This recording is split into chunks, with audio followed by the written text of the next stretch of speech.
Hi guys, this is Meenu. Welcome back to my channel, Storytale.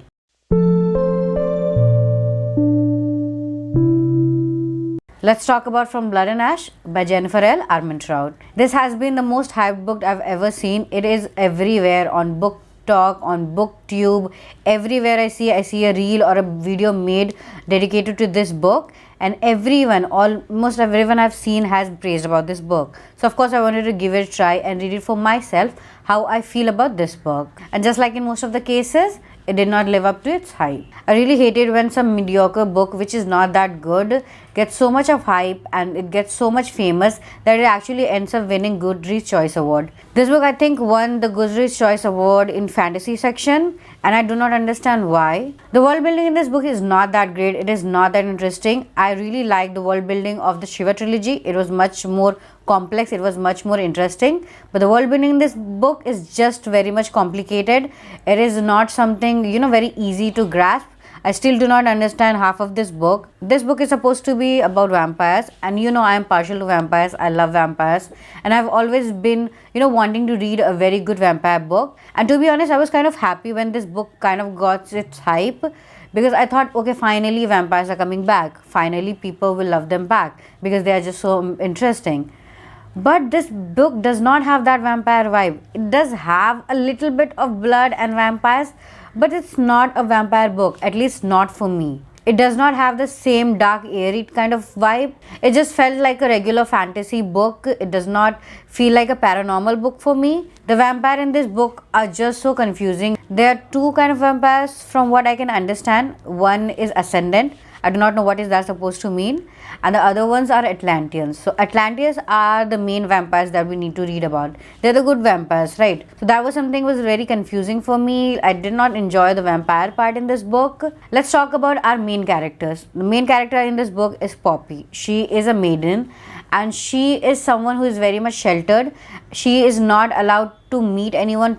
She is not allowed to talk to anyone. No one is allowed to see her face or talk to her. She has to cover his face with this veil all the time. She cannot interact with anybody, at least not until her accession.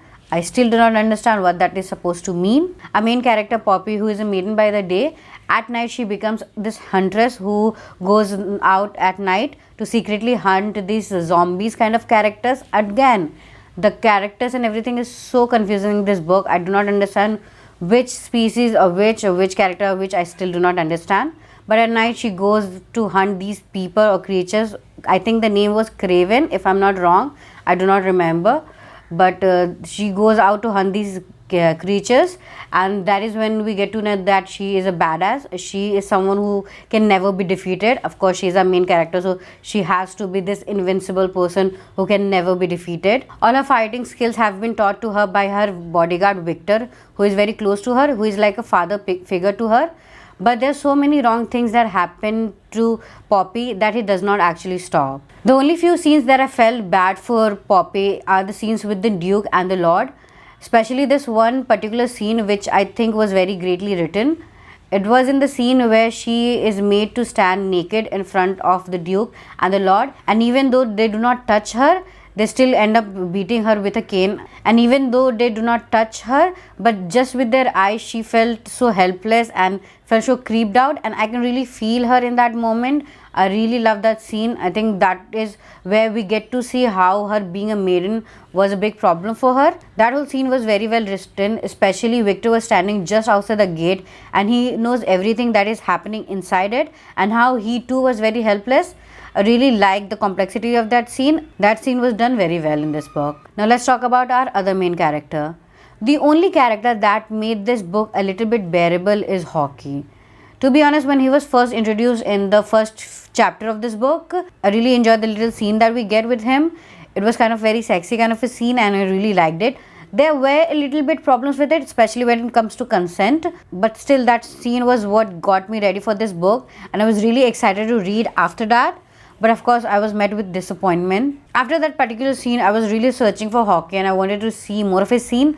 But he came into the story after a very long time. We got so much monologues and info dumping after that. I was kind of waiting for Hockey because I needed that kind of fresh air into the book, because this book has 600 pages and it's not worth it. Out of 600 pages, if they have taken out 300 pages, still this would have had same plot, same characters and everything same, because the other 300 pages are just monologues from Poppy. We get to see her inner thoughts and what she's talking about and how she's praising Hockey and everything. That is what we have for another 300 pages, and we did not need that.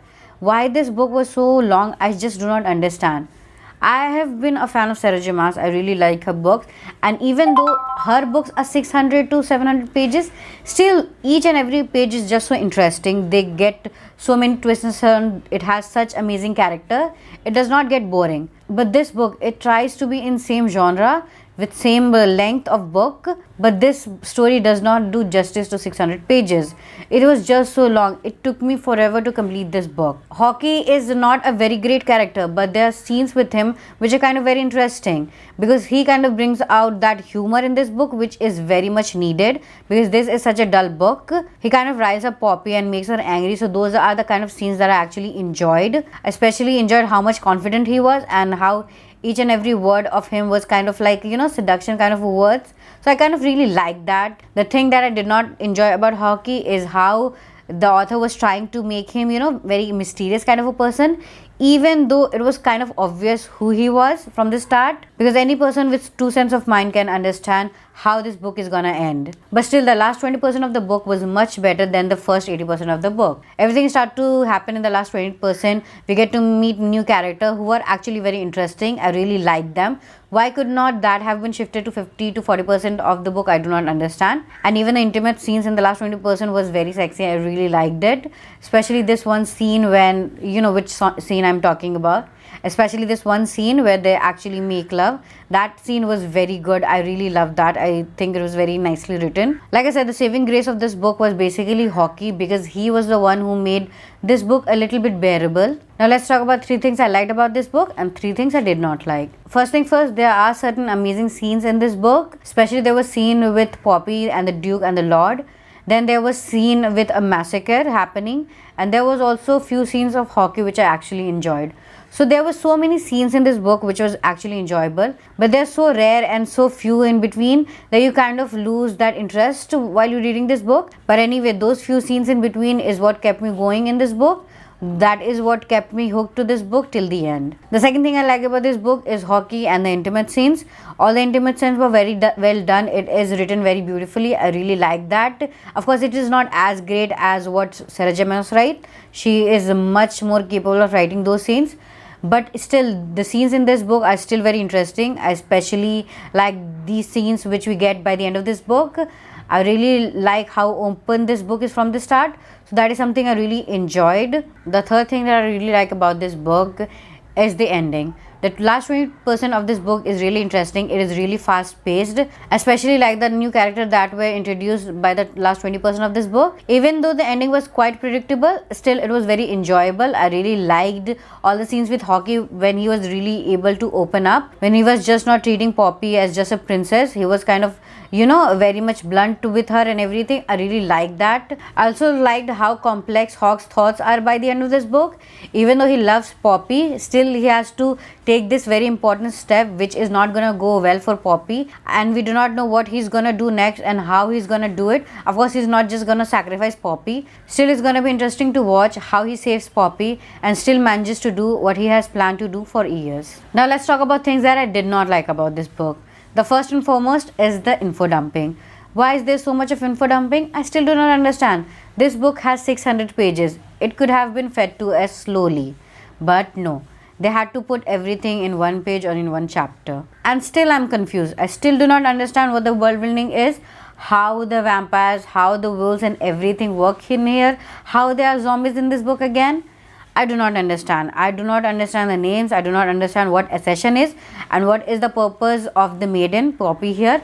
How she is maiden, why she's maiden, why she has the power to control emotions and everything. We do not get that. I mean, maybe that is given in this book, but again there was just so much info dumping that maybe I've skipped it or maybe I've read it and I do not remember it. Again, the book and everything was so complex, the info dumping is so much that just kind of get confusing for you. The second thing that I did not enjoy in this book is the story itself. It is such a dull story. I do not think it has a very great story. It is about a maiden who is bound by these laws and she cannot do anything about it, but at night she becomes that night rider and she goes on to hunt these things, and there's this another guy who comes in to help her, kind of, who falls in love with her and who is also very mysterious in nature. So that is not much of a story because not anything progresses in the book. We do not get anything far beyond that. I mean, this is such a small story, such a small plot, so that could have been completed in 300 pages. But like I said, this book is 600 pages. So not much happens in this book. Just a bunch of people dies and everything. That is all. But there's nothing much to the story. It is kind of very dull. If there hadn't been any intimate scenes in this book would have been very hard to go through. Lastly, this book did not make me excited for the next book in the series. There are already 2 more books in the series, if I'm not wrong. I am intimidated by just the sheer length of both these books. I do not want to read another 600 pages and be disappointed. If I want to do that, I can just read the morning newspaper. I do not feel like reading the following books because I'm not that much invested in the series. I may read it in the future if I have to, but I do not see that in months to come. But anyway, if you want me to read those books and want my review on it, do let me know in the comments down below. But for me, this book did not live up to its hype, and for me, it is just 3 stars. So that was my review on one of the most hyped books on Book Talk. I really hope you enjoyed this video. If you did, do not forget to hit subscribe and click that bell icon if you want to get notified of my future videos. Until we meet again, see you.